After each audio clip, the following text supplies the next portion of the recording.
Hello dear students, कैसे हैं आप सभी। उम्मीद है आप लोग अच्छे होंगे। आज बात करेंगे अम्ल व क्षार के बारे में। जो अम्ल होते हैं वह जलीय विलयन में H+ आयन का निर्माण करते हैं और स्वतंत्र रूप से इसका कोई अस्तित्व नहीं होता। इस वजह से यह जो जल होता है, जल का सूत्र क्या होता है H2O। ये H2O से अभिक्रिया करके H3O+ यानी हाइड्रोनियम आयन का फॉर्मेशन करता है। अब आगे देखिए, जो HCl है, HCl यह ब्रेक होगा किसके अंदर, H+ और Cl- में।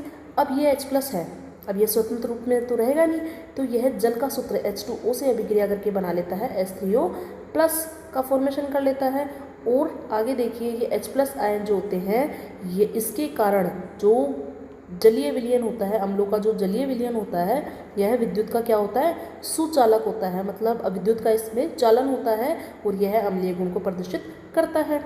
एग्जाम्पल की बात करें, HCl, HNO3, CH3, COOH, hydrochloric अम्ल, नाइट्रिक अम्ल और एसिटिक अम्ल, यह एक प्रकार के अम्ल है। और देखो, यह अम्ल दो अम्लों की और बात करते हैं, ग्लूकोज और एथेनॉल की। यह जलीय विलयन में घुलकर H+ आयन नहीं देते, इस वजह से यह विद्युत का चालन नहीं करते। इंपॉर्टेंट है, ग्लूकोज और एथेनॉल विद्युत का चालन नहीं करते और यह जलीय विलयन में H+ आयन नहीं देते। आगे देखिए, जो क्षार होता है वह जलीय विलयन में क्या देता है, OH- आयन देता है। जलीय विलयन में OH- आयन देता है। मतलब जो अम्ल की बात कर रहे थे, अम्ल तो क्या दे रहा था, H+ आयन, जबकि जो क्षार होते हैं वह जलीय विलयन में OH- आयन देते हैं। आगे देखिए, जो NaOH है, ये एक प्रकार का क्षार है, KOH एक प्रकार का क्षार है। यह ब्रेक होगा, बनाएगा Na+ और OH-। उसी प्रकार जो KOH होगा वो बनाएगा K+ और OH-। यह क्या होते हैं, क्षारक। अब बात करें क्षारक जो होते हैं जल में घुलनशील, जो जितने भी क्षारक हैं ना वो जल में घुलनशील नहीं होते।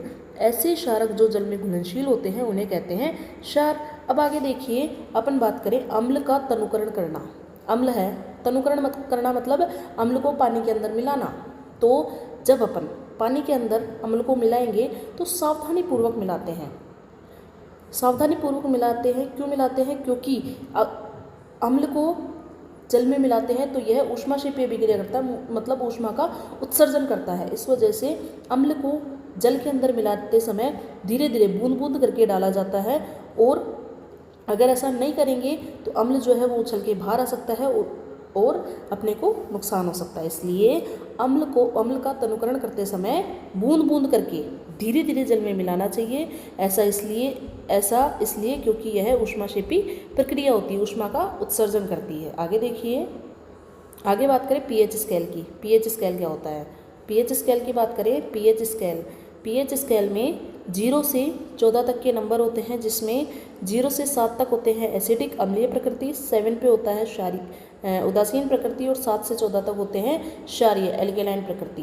पीएच स्केल की बात करें, आगे देखिए पीएच स्केल ऐसी स्केल जो अम्लीय व क्षारीय का मापन करती है, अम्लीय व क्षारीय प्रकृति का मापन करती है, उसे कहते हैं पीएच स्केल। और इसकी खोज करी थी जो वैज्ञानिक है, किसने बताया था, उसका नाम है सोरेनसन। पीएच स्केल के बारे में किसने बताया था, सोरेनसन ने बताया था। अब जो पीएच स्केल है, जिसमें पीएच जो शब्द है यह जर्मन भाषा का शब्द है, जर्मन भाषा का पुशांश शब्द से लिया गया है। उस पुशांश का मतलब क्या होता है, शक्ति, पावर। पीएच स्केल होती है, इसमें आपने देखा था 0 से 14 तक के नंबर होते हैं। 0 पर होता है अत्यधिक अम्लीय और 14 पर होता है अत्यधिक क्षारीय। आगे देखिए, अपन बात करें 0 से 7 तक अम्लीय प्रकृति, 7 पे उदासीन प्रकृति, 7 से 14 तक होते हैं क्षारीय प्रकृति। जैसे जैसे जो पीएच स्केल होती है उसमें जैसे जैसे H+ आयनों की सांद्रता बढ़ेगी तो पीएच का मान घटता है, क्योंकि H+ आयन कौन देता है, अम्ल देते हैं, तो अम्ल देंगे इसलिए पीएच का मान घटेगा।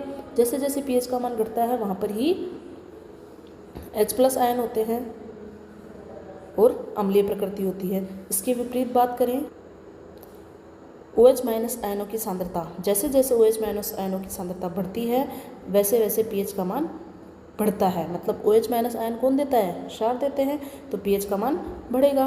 अब देखिए, जैसे जैसे H+ आयनों की सांद्रता बढ़ेगी अम्लीयता बढ़ेगी, H+ आयनों की सांद्रता बढ़ेगी, अम्लीयता बढ़ेगी और पीएच का मान घटेगा।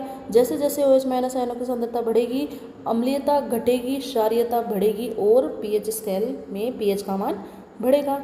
आगे देखिए, दैनिक जीवन में पीएच का क्या महत्व है? दैनिक जीवन में पीएच के महत्व की बात करें, पीएच जो दांत होता है उसमें 5, जो दांत है उसमें यदि दांत के पीएच का मान 5.5 से कम हो जाता है तो दांत सड़ने लग जाते हैं। इस सड़न को कम करने के लिए अपन ब्रश करते हैं, टूथब्रश करते हैं, जिसकी प्रकृति होती है क्षारीय, जो दांतों को सड़ने से बचाने में हेल्प करती है। और बात करें अपन जो अपना रक्त होता है, अपने शरीर के अंदर जो ब्लड होता है उसकी पीएच होती है हल्का क्षारीय, मतलब 7.4। और जैसे ही पीएच में बदलाव आ जाता है तो शरीर की क्रियाएं प्रभावित होती है। आगे देखिए, बात करें पाचन में। पाचन में पेट में जो होता है हाइड्रोक्लोरिक अम्ल होता है। कौन सा अम्ल? हाइड्रोक्लोरिक अम्ल होता है, जो क्या करता है पेट में जो यदि अपने शरीर में जो अम्ल होता है वह अपने शरीर में जो बैक्टीरिया होता है ना उसको मारने का कार्य करता है। अब जैसे अपने शरीर में अम्लीयता की मात्रा बढ़ गई, अपने शरीर में अम्लीयता की मात्रा बढ़ गई तो आपने सुना होगा पेट में जलन हो रही है, अपच की समस्या हो रही है, एसिडिटी हो रही है। तो जब पेट में अम्ल की मात्रा बढ़ जाती है तो एसिडिटी हो जाती है, पेट में जलन होने लग जाती है, अपच हो जाती है। तो उस अपच को कम करने के लिए, उस एसिडिटी को सही करने के लिए अपन लेते हैं इनो। अब जो इनो है उसकी प्रकृति होती है क्षारीय, जो क्या करती है पेट की अम्लीयता को बैलेंस करने का काम करती है।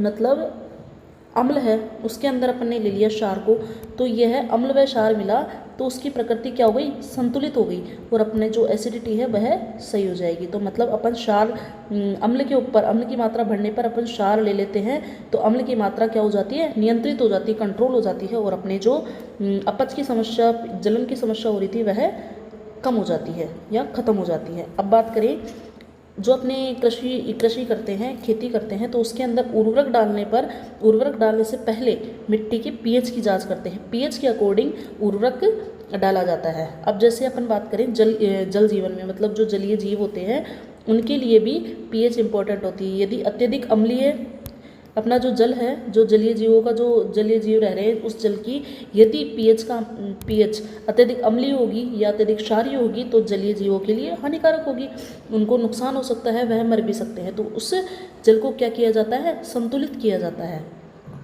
अब आगे देखिए, अपन बात करें प्रबल अम्ल और दुर्बल अम्ल की। प्रबल अम्ल और दुर्बल अम्ल क्या होता है? प्रबल अम्ल मतलब जो पीएच है वह कम, मतलब 0 से 3 के आसपास।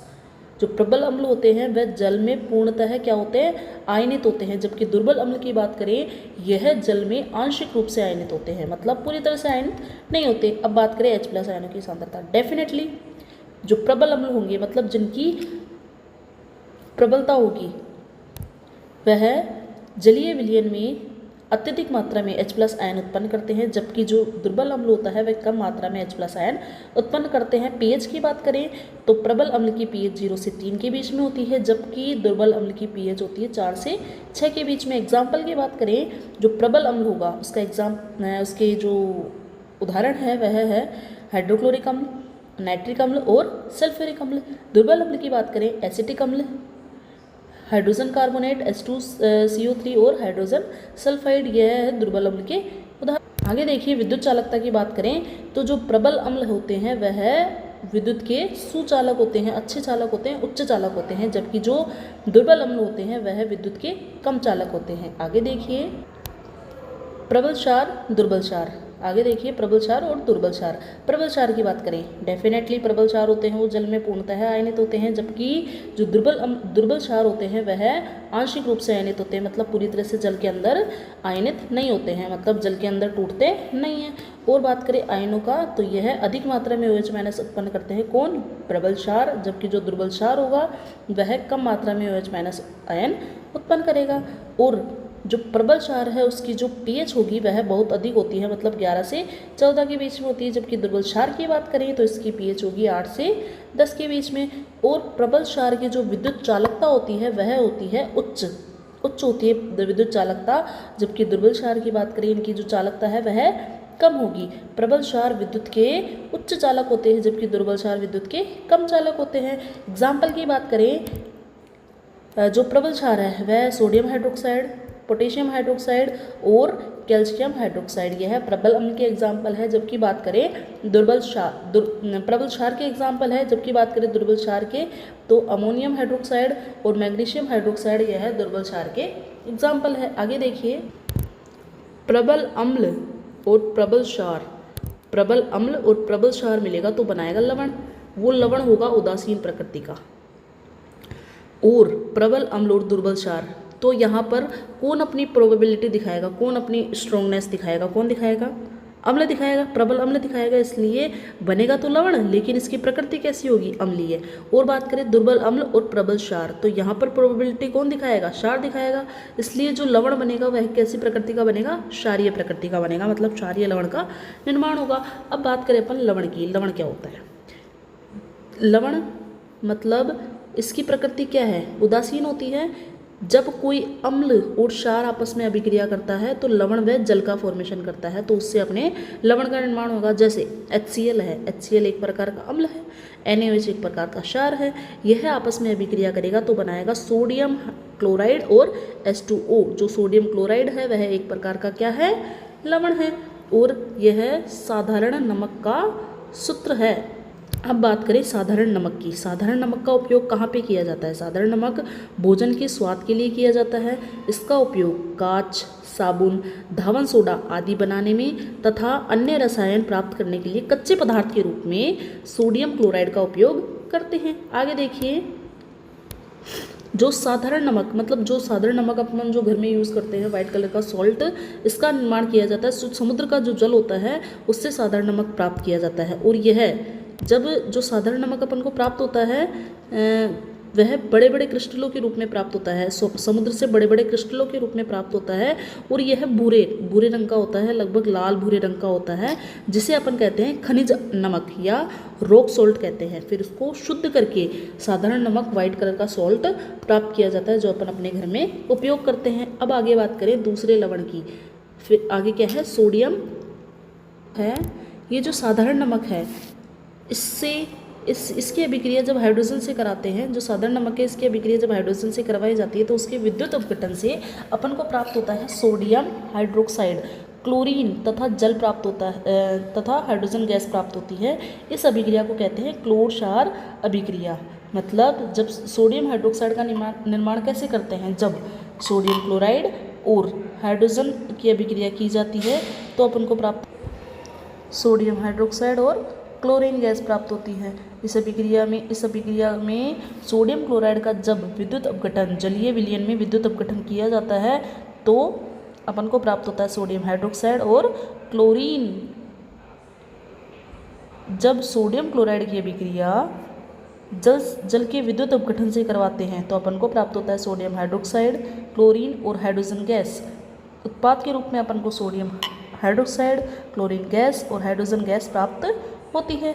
आगे देखिए, क्लोरीन के उपयोग की बात करें। क्लोरीन का उपयोग किया जाता है पीने के पानी को शुद्ध करने में, ब्लीचिंग पाउडर के रूप में, ब्लीचिंग पाउडर को बनाने में। ब्लीचिंग पाउडर मतलब जो अपने विरंजक चूर्ण है उसको बनाने में, कीटाणुनाशक में, PVC बनाने में, पॉलीवाइनाइल क्लोराइड बनाने में, हाइड्रोजन क्लोराइड बनाने में क्लोरीन का उपयोग किया जाता है। अपन बात करें सोडियम हाइड्रोक्साइड, इसका उपयोग किया जाता है साबुन व डिटर्जेंट में, कागज व वस्त्र उद्योग में, कृत्रिम रेशे बनाने में, धातु की सफाई करने में और पेट्रोलियम उत्पादों को शुद्ध करने में सोडियम हाइड्रोक्साइड का उपयोग किया जाता है। आगे देखिए, विरंजक चूर्ण। विरंजक चूर्ण का जो रासायनिक नाम है वह है कैल्शियम ऑक्सीक्लोराइड और सूत्र है CaOCl2।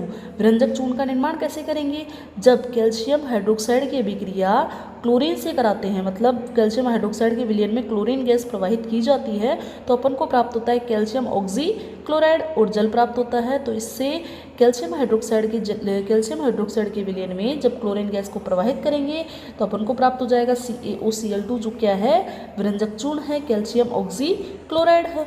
अब इसका उपयोग कहाँ पे किया जाता है, कैल्शियम ऑक्सीक्लोराइड है, इसका उपयोग पानी, पीने का जो पानी होता है उसको शुद्ध करने में, वस्त्र व कागज को सफ़ेद करने में, मतलब विरंजक रंग से विहीन करने में, रंग को हटाने में विरंजक चूर्ण का उपयोग करते हैं। कीटाणुनाशक के रूप में अमोनिया को एब्जॉर्ब करने के लिए काम में लिया जाता है और ऑक्सीडाइजिंग एजेंट के रूप में इस जो विरंजक चूर्ण है इसको काम में लिया जाता है। उपचयक के रूप में, कीटाणुनाशक के रूप में, और जो अपना जो जल होता है उसको शुद्ध करने के लिए, और जो वस्त्र और कागज है उसको सफ़ेद करने में, मतलब उसका कलर हटाने में विरंजक चूर्ण का उपयोग किया जाता है। निर्माण कैसे करेंगे? कैल्शियम हाइड्रोक्साइड की अभिक्रिया क्लोरीन से कराएंगे, अपन को प्राप्त हो जाएगा कैल्शियम ऑक्सी क्लोराइड। आगे देखिए बेकिंग सोडा। बेकिंग सोडा क्या होता है? NaHCO3। इसे कहते हैं सोडियम हाइड्रोजन कार्बोनेट या फिर सोडियम बाइकार्बोनेट। इसको प्राप्त करने के लिए जो प्रक्रिया है उसका नाम है सोल्वे प्रक्रिया। इसको प्राप्त करते हैं, देखो, सोडियम क्लोराइड की अभिक्रिया जब जल, कार्बन डाइऑक्साइड और अमोनिया से कराते हैं, किस किस से?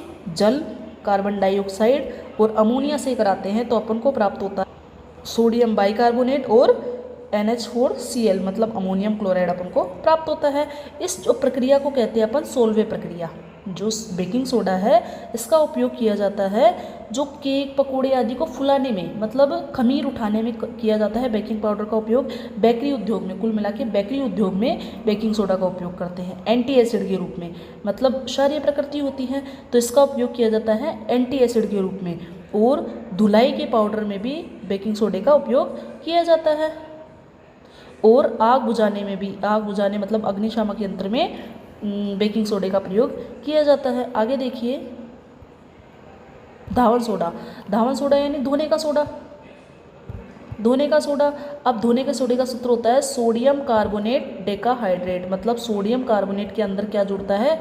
सोडियम कार्बोनेट Na2CO3 के अंदर डेकाहाइड्रेट, डेका यानी 10 हाइड्रेट यानी 10 जल के अणु इसके अंदर जुड़ते हैं। तो इसका रासायनिक सूत्र क्या होता है? Na2CO3.10H2O। इसका निर्माण कैसे करते हैं? जब सोडियम बाइकार्बोनेट की अभिक्रिया, सोडियम बाइकार्बोनेट को गर्म किया जाता है तो अपन को प्राप्त होता है Na2CO3H2O और CO2 प्राप्त होता है। अब इस Na2CO3 में 10 जल के अणु जोड़ते हैं तो अपन को प्राप्त हो जाता है सोडियम कार्बोनेट डेकाहाइड्रेट प्राप्त हो जाता है। इसका उपयोग, जो धावन सोडा है इसका उपयोग किया जाता है जो जल होता है उसकी स्थायी कठोरता को दूर करने में, धुलाई में, और पानी की कठोरता, जल की स्थायी कठोरता को दूर करने के लिए धावन सोडा यानी धोने के सोडे का उपयोग किया जाता है। कागज, साबुन और कांच बनाने में किया जाता है, बोरेक्स बनाने में किया जाता है, और घरेलू सफाई कार्यों में भी धावन सोडे का डेफिनेटली, धावन सोडा है, धोने का सोडा है, तो घर में साफ सफाई के लिए, कपड़े धोने में काम में लिया जाता है। और सबसे इम्पॉर्टेंट है जल की स्थायी कठोरता को दूर करने के लिए धावन सोडे का उपयोग किया जाता है। निर्माण सोडियम बाइकार्बोनेट से कर देंगे, सोडियम बाइकार्बोनेट को गर्म कर देंगे तो सोडियम कार्बोनेट डेकाहाइड्रेट अपन को प्राप्त हो जाएगा। आगे देखिए क्रिस्टलन जल। क्रिस्टलन जल मतलब कोई भी लवण है उसके अंदर जल के अणु जुड़ जाए, वही है क्रिस्टलन जल। देखिए कॉपर सल्फेट, कॉपर सल्फेट में 5 जल के अणु जुड़े हुए रहते हैं। उसी प्रकार जो जिप्सम होता है, जिप्सम के अंदर जो कैल्शियम सल्फेट है उसके अंदर 2 जल के अणु जुड़े हुए रहते हैं, तो यह जिप्सम का क्या है? सूत्र है। आगे देखिए प्लास्टर ऑफ पेरिस, POP की बात करें तो POP का जो रासायनिक नाम है वह क्या है? Calcium sulphate hemihydrate. हेमी यानी हाफ, आधा जल का अणु। तो रासायनिक सूत्र की बात करें CaSO4.12H2O, ठीक है।